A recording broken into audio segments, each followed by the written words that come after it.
we're gonna go from that Yeah. combat sports greatest of all time debate Mm.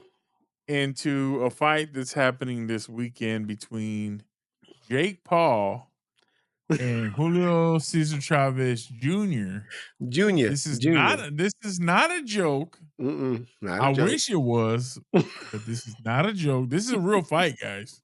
Oh, it is. And it's happening this Saturday, June the 28th, 2025, at the Honda Center, Anaheim, in the United States. So, not sure where the Honda Center is located, but I'm pretty sure, I think it's in Cali if it's in Anaheim. So, Yeah. I mean, you're taking a guy that's up and coming. Well, some people call him a mediocre boxer or somewhat of a boxer. I don't Are we think talking he's about Chavez or Jake Paul? Who are we talking about? Oh, you say up and coming, so it's gotta be Jake Paul. It's got to be Jake Paul, bro. A guy that's 11 and 1 right now. I think his only loss was to Tommy Fury, if I'm not mistaken. Um, but a guy that's 11 and 1 hasn't been knocked out from my understanding yet. To a guy that's uh, something. I mean, this guy Chavez Jr. Let's just call it what it is, bro. He hasn't been right for a long time. The man is 54, 6-1. So I can give you that as far as the tell of the tape goes. He is 39 to Jake Paul's 28. So it's 11 years a senior. Both are 6-1. Jake has a little bit bigger reach with a 76-inch reach, where Chavez has a 72.8 reach. Both of them are unorthodox fighters. So that means they're right handed. So I mean, when you look at this, he's actually getting in the ring again with another boxer that's a little bit, I would say, a caliber above Tommy Fury, because Tommy Fury, again, even though he is the Gypsy King's brother, he's not, he wasn't like I know that he's a professional fighter, but he's not on that level to say, oh my God, he's up here, upper echelon type boxer, right? And he gave Jake Paul a run for his money, damn near knocking him out at one point. So it's going to be really interesting to see again because of Chavez Jr.'s history and because of his, I don't know what his mental capacity is right now, because that man is off of his rocker sometimes. I mean, anybody who's kept up with Chavez Jr. has seen the highs and the lows from this guy, and he's off of his rocker. Let's just call it what it is. There's been times where he's been um 'cause, dealt with, like, addiction and drugs and all kinds of stuff, and he had to be checked into what are those places called? The rehab Like a centers. rehab facility? Yeah, rehab facilities to get better and to get checked out. I think at one point he was trying to commit suicide, because his daddy don't love him and this and that and the other. I mean, the man has daddy issues on top of that, so I mean, you're it's talking about a legend in Mexican boxing history, yes, very and you much gotta so. carry that name as a And you do, junior as a junior, yeah, and then try to make your own name for yourself and is try to get out of that shadow? yeah, Good that's luck. yeah, no shit. Because I mean, Chavez was, I think he went, if I'm not mistaken, and I have to do my research again, but I believe he was 86-0 at one point. 86-0. You heard me say that right. 86-0 before he actually lost his first fight. So, I mean, this was during an era and a time where that man would fight anybody at the drop of a hat. You I called him mean, out, back then, we were fighting every month, bro. that too. So that was the other It thing was too. it was like, It "Who we wasn't got like this month, guys?" it wasn't like as extravagant. Boxers weren't as extravagant as they are now, to where it's like, oh, we'll fight, 3 times a year. No, these fools were fighting every damn month. There was a fight going on. So it And was super don't walk out the fight clean. You'll be like, "Who am I fighting next week?" It's like, "Bro, exactly. relax, relax." Exactly. But I mean, boxing has come a long way since then. Again, he comes from a legacy, a bloodline of fighters, especially with his dad being El Gran Campeón Mexicano. I mean, considered to be the greatest Mexican boxer that's ever been in the squared ring, right? So, um, it's gonna be super interesting to see. Of course, everybody's gonna tune in just to see if Jake's gonna get his ass knocked out. I know that I would tune in just for that, just to see if Jake is gonna get his ass knocked out.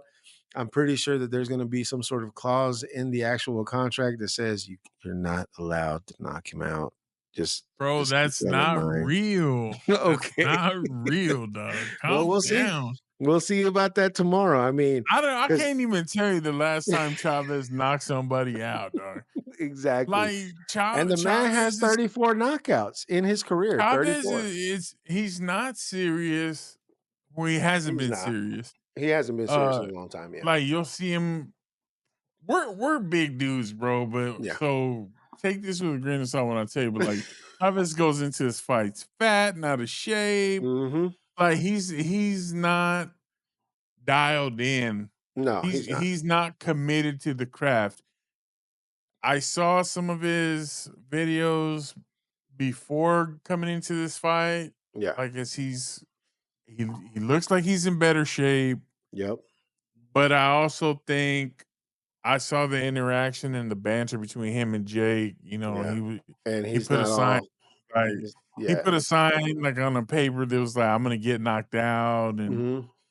that like they're just being dumb, right? Mhm. So it doesn't look like a blood feud or anything like that, but Yeah. obviously it's not gonna be anything serious like that. But I just think Chavez has to put on some type of show Oh, yeah. before it's just like stop boxing. Yeah. Sanctioning committee, stop sanctioning these fights and letting this dude For get in the real. ring because it's a disappointment every time. And I think some of that does come with the fact that he's Chavez's son Mhm. and uh I guess the expectation is a little bit too high from what it Yeah. should be based on the name, right? You got name Yeah. recognition. So you're like, oh, well, he's Chavez. So you think of his dad and you're like, he's gonna be like that. And it's like, no, he's not. He's No, not he's not. anything like that. Yeah. So I'm not excited for this fight. I'll be interested to see if anybody watches this fight. I'll be even more interested to see if anybody after the fact is impressed by this fight. Hell, maybe they do something crazy and we're like, wow, what a fight. Like that was a Yeah. good fight. I don't foresee it, but I'm one man here. I know that I'll be tuning in just for the simple fact that I just want to see Jay get knocked out. I've been wanting to see him get knocked out. I think the closest we got was with Tommy Fury, which was, again, like I said, a boxer that I think, in my opinion, is a caliber lower than Chavez. So it'll be super interesting to see um, him fight Chavez and then see if he comes out unscathed. And again, it all depends on Chavez's mental capacity too, because like we just finished talking about, because of he's dealt with addiction, he's dealt with mental problems, he's dealt with all kinds of things already. You know, his mental state might not be there, right? He may just be coming into this fight as a, oh, this is a joke around fight. I know that this guy ain't gonna do I'm nothing. gonna get paid. I'm gonna get paid. Yeah, that's basically what I'm doing, and that's it. And he's gonna walk away from it. Now, mind you, if he gets tuned up while during the fight, and then that actually activates Chavez, and then he actually starts fighting, and maybe we get an actual show, a real boxing match. We may be talking, a different tune come next week if we decide to cover this again, depending on how the fight goes. So not saying that I'm super excited to watch the fight. I just want to watch it to see if I'm going to get that satisfaction of seeing Jake get knocked on his ass once, just to see that. That's the only reason I tune into those damn fights, to be honest with you. And that's how they keep getting our money, bruh, is by hoping and wishing. He took on Exactly. that Mayweather mentality of I'm gonna build a persona where everybody hates Hey, me and I'm gonna yeah, capitalize on that. So good luck to both men. I hope y'all both yeah. walk away safe and healthy Hmm. and live long, prosperous lives. But I do not anticipate this fight being Live long and anything prosper. worth watching, at least on my end, but that's just For me. real. So, Yeah. with that being said, ladies and gentlemen, we do want to thank everybody so much for just taking the time to watch these videos, this Thank you. content that we produce. We enjoy producing it for you. and we hope you enjoy consuming it just as much as we enjoy giving it to you. We ask that you please continue to like, comment, subscribe to the channel. Like I said, touch base with us. We'll write back. We enjoy that engagement. Help us get these numbers up. Like I said, smash that like button. It's free for you, but it means everything to us. And the more that we can get you guys hitting that like button, the more it tells the algorithm, hey, we like what these guys are doing and we want to see Yes, more of it. yes. And And a shout out it'll to get, all the new subscribers that we've got. We are keeping track of that. We know that we're getting more subscribers. We can't thank y'all enough. Thank you so much for joining us and joining us on our journey. So thank you so much for subscribing, and tell your friends, tell your family, like Joe's saying, hit that like button. Let us know what you think. Interact with us because we will interact with you guys. So we really appreciate all the support. So thank you so much. yes, sir. So until next week, ladies and gentlemen, we do want to thank you for your time. Peace. Peace.